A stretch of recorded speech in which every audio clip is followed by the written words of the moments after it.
Good morning again. You'll be sick of my voice by the end of the day. Yeah, thanks, Tom. Yeah, a little bit of background about me, very simply, is 20 years Air Force. I left 8 weeks ago, just under, so 8 weeks on Friday this week, actually. I took 6 weeks off to spend time with my family, because there's not the chance I'm going to get again. My wife's a teacher, and our eldest son is 7, who's at school. Our 2-year-old is just feral, because that's what happens with second children, as you know, and he's in nursery most of the time. So yeah, what did I learn in the Air Force? Lots and lots. The biggest thing for me was leadership. Understanding leadership, why we do what we do as human beings, what drives us as human beings. And the key for that, one thing I learned about in 2010 was a thing called human factors. I became a human factor facilitator in 2014. 2015, I became a supervisor in that, and then delivering assurance to people all across the UK. And then in 2017, I was invited up here to Lincolnshire, to Cranwell, to be on the Defence Aviation Human Factors Training School, which sounds very grandiose, with 6 words in the title. There were 3 of us that taught about 300 people a year, who then went out and taught 250,000 people across the whole of Defence to be trainers and facilitators in HF. Unfortunately, with the defence cuts, 3 blokes and a goat became 3 blokes, because even the goat couldn't get fed, and did one. I left that job in 2020, and then went to another job elsewhere further on, and then decided, you know what, time to move on, along with a health condition which we'll talk about later on. Little bit of time now, probably take most of my 10 minutes of your time, just a little bit of background about HF. What is it, and why do you care? Why do you understand, why do you want to know what HF? Has anyone ever the term human factors before? Just give us a quick show. We've had a couple of people here, okay, that know about human factors. Most of you guys is probably because I bored the pants off you with it. Okay, Adam's nodding away, usually there. Anyone, any ideas where that picture's taken? Anyone want to take a random guess? Afghanistan. Afghanistan, yeah, that is Kajaki in Afghanistan, Kajaki Dam, okay, in the northern part of Helmand province. As you can just see there, we are coming into land on the left-hand side there.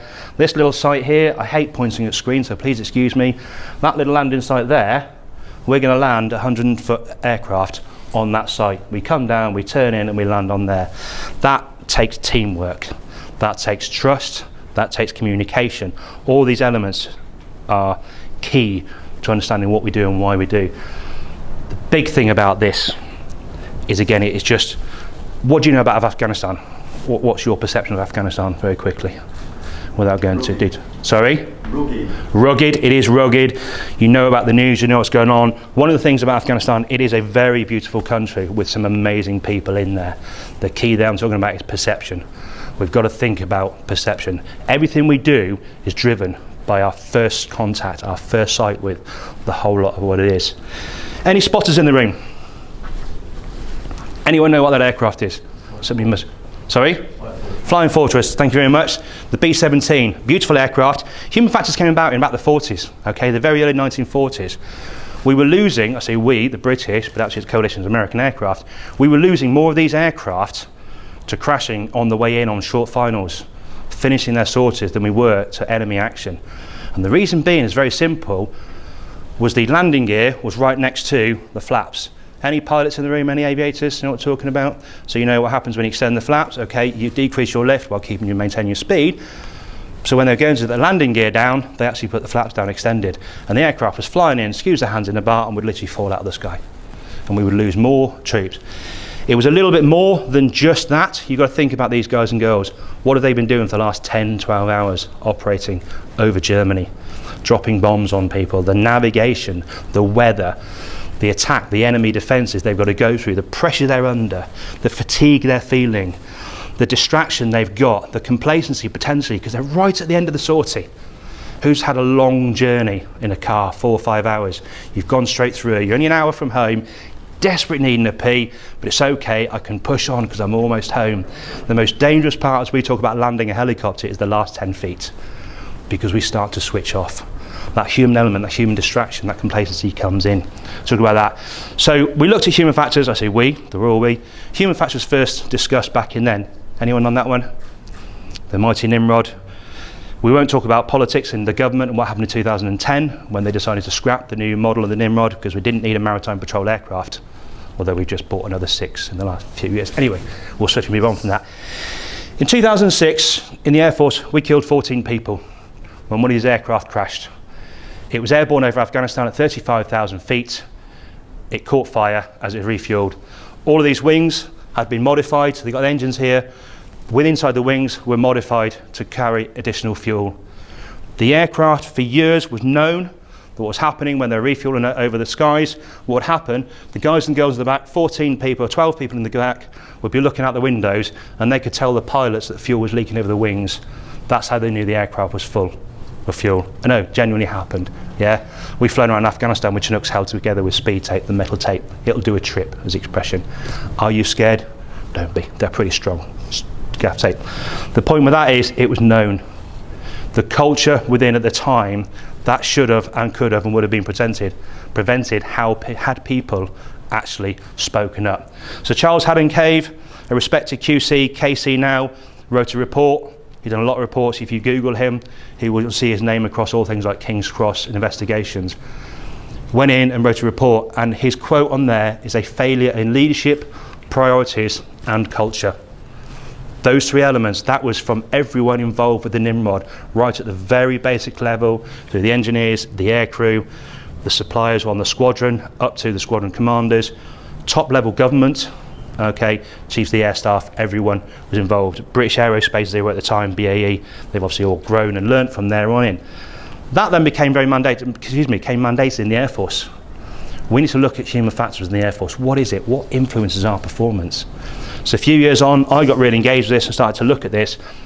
As a standards officer, I would then look at, we're flying with people. Who gets checked in their workspace, whether you have an external standards coming in, and they're always looking to make sure you're following the procedure and that sort of stuff, because we need checks and balances, don't we? I was one of those individuals who used to panic. God, the checkers, the trappers are on board, they're watching me, got to make sure I do everything right. Even though I knew it was doing it right, there was something in the back of my mind. But also, we didn't always follow the right procedure, because we don't, because we're human beings. We like to take shortcuts, or we like to, economy of effort, I think it was called the expression we use, isn't it? And sometimes the procedures just don't work. Why am I boring you all about that? What do you care about? Because this is safety, okay? The result of this is where people die, and people did die, and they still die today as a result. Healthcare, within healthcare, human factors is huge, okay? But the culture is holding against that. And I won't steal Liz's thunder on that one there, because you're going to chat very deeply and well about culture later on. What does it mean to you in a business context? Okay, what's the cost to you? Well, hopefully it's not lives, it's money, okay? You might be able to bear a couple of grand, you might lose a contract with 2-3 grand here, because that procedure wasn't followed. We can write that off, we can get that back. We couldn't do it in safety, because one person's gone, they've gone. So that's why I'm taking HF and say, right, let's look at it. What does it mean in your business? Let's have a look. In the 60s, a gentleman called Gordon DuPont, he's a Canadian, he started off as a pilot and then went engineer. Do the maths on that one. He came up with what's called the Dirty Dozen. We work together, we'll go into that. If I look at you now and ask you how many of those can you relate to? Lack of teamwork, pressure, bit of stress, difference between pressure and stress, very huge. There's no such thing as positive stress, ladies and gents. It doesn't work. Stress is the point when you've got too much pressure and you're unable to then manage yourself and do the job. Norms, all of these, you're probably thinking, I can tell you about every single one of them with a person in my workplace, because it's true. What happens? So you look at what have we got? What have we got influences our performance every single day? Gone are the days, we're real now, aren't we? We don't go into work and then we take our family hat off and put it on the desk or at the door or leave it in the car. And then we go into work and then we leave work, we take all our work stuff, head off, put it on the table, on the desk, and we can close it down and leave it, don't we? All of these things are our day-to-day, whether it's work, personal, professional, whatever it is, they're in there. And the trouble is our ability to cope when they become too much will break us. And we need to talk about that. We need to normalise the conversation. It's not weak, it's not woke, okay? It's not, I just need to man up, wet pants, all the good stuff. Do you need to wipe all the expressions you've heard that are completely wrong? We need to actually talk about these conversations and look forward. What does it mean? Well, there you go. Quick graph for you. Anyone heard of Yerkes Dodson before? A couple of guys who will be from the industry will know this. Okay, it's a very simple graph. I think it's great. We talk about performance. That's our optimal arousal curve. On the left-hand side, anyone here last minuter? Anyone got projects? Hands straight up there, look, a few guys there. What I mean by that, you've got a project coming up, I'll leave it to the last minute because I work better. A little bit of pressure, I'm really good with that. So you're working about here, your optimal arousal, yeah? Your performance, usually I say arousal in the military and people start sniggering because we're just children. In there we go, Neil, get it there. Optimal arousal curve, where is it? What's the problem though when you're working at the top of this curve and then something else comes in? and something else comes in, because it's complex, isn't it? Human beings, we are complex. We're not complicated. A jumbo jet is complicated. Mayonnaise is complex. We'll know what the hell I'm talking about. Come and grab me in a break and I'll explain that later. The point of that is, that's today, that's tomorrow, that could be tomorrow. Yesterday, my optimal arousal curve was down here with our 2-year-old who was really pressing the buttons. After about 5 hours sleep or something else, he decided he didn't want to go to nursery. He didn't want to put his jacket on because it was raining, because he hadn't worn his jacket for weeks. And he was very vocal in telling us all these things that fill our cup up. How do we identify this? Let's do it proactively. Cobalt, we work with you and we talk about all the things that identify and influence our performance, because that's what it's key. That is a Chinook having flown into wires 150 miles an hour at 80 feet. How do we not see the wires? Because they're very thin, strung across a valley, and the weather was pretty poor. Anyone relate to that? You're like, nah, not at all. You can? I think so. Well, but not actually. Yeah. But the stuff that you don't see, because, like you said, with that circle, that you're just so absorbed or at your optimum stress level, so you miss shit. Absolutely, Emma. Thank you very much. Yeah, you miss shit, to quote. That's brilliant. That is exactly what happened. 2 days out, the task we were given, within 2 hours of the task being given to fly down to southwest Wales to fly people around, some troops, we're flying from Hampshire, the task changed. We've now got additional troops to fly who are further up in North Wales. We then had to plan and do that. Not a problem, plans change all the time. Change, I think it's Heraclitus said, no man steps in the river twice. What does he mean? You put your foot in the river, you take it out. 10 seconds later, the river's moved on and so have you. That's how prolific change is. We were there, so we then had to plan. We had to replan, plan early, plan twice, and the expression we use. Next thing you know, the next day, the weather's not looking as good. We're forecasting day out, so we have to change our plan again. We haven't got the hours on the aircraft.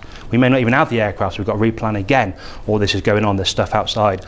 Long story short, lots of stuff. I'll tell you about it later over a beer, if you're here this evening, if you really want me to tell you. We flew into wires.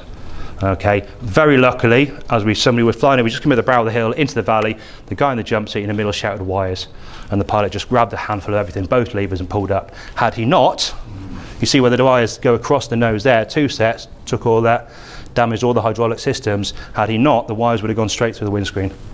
We don't have wire cutters on a Chinook, because we don't need them apparently, because our blades are so big, it'll sort it out. So luckily, he grabbed a full handful of everything, and I'm talking to you today. What does that mean to you, okay? When you're talking about human factors, what is it? What does it mean? How does it influence your performance? Hopefully you can see from that what it does. It's not just about safety. HF is about performance, okay? That's the takeaway. You've got to understand that everything, we are humans, we are real. Homer Simpson says that alcohol is the cause and the solution to life's problems. Yeah, okay, I can't agree with that, but I'll say humans. We put things down to human error. In your business, processes fail, things get missed. We're human, it's just human error. Put it down to that. It's more than that.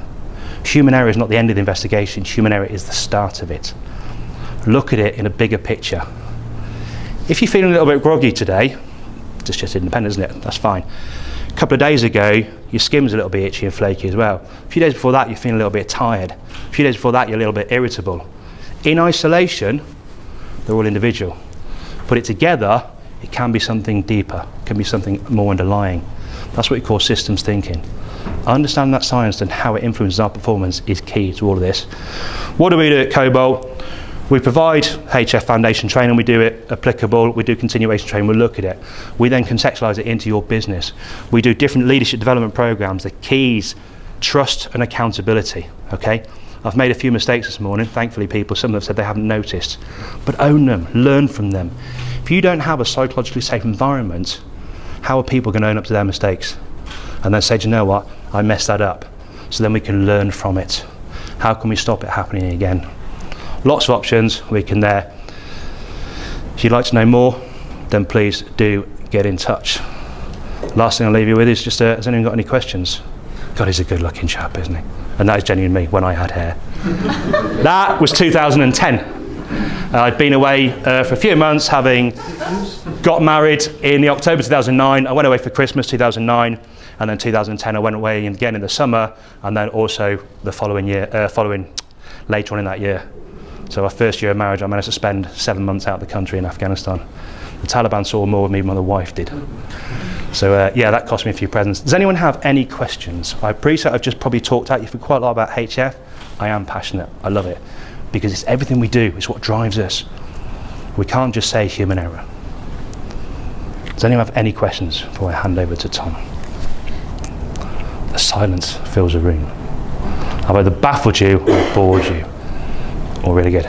Ladies and gents, thanks for the time. Okay, if you want to get in touch there, have a look. That's my LinkedIn QR code. If we're not connected already, please give me a scan, give me some views and have a chat and ask some questions. Anything you want, just have a chat. Okay.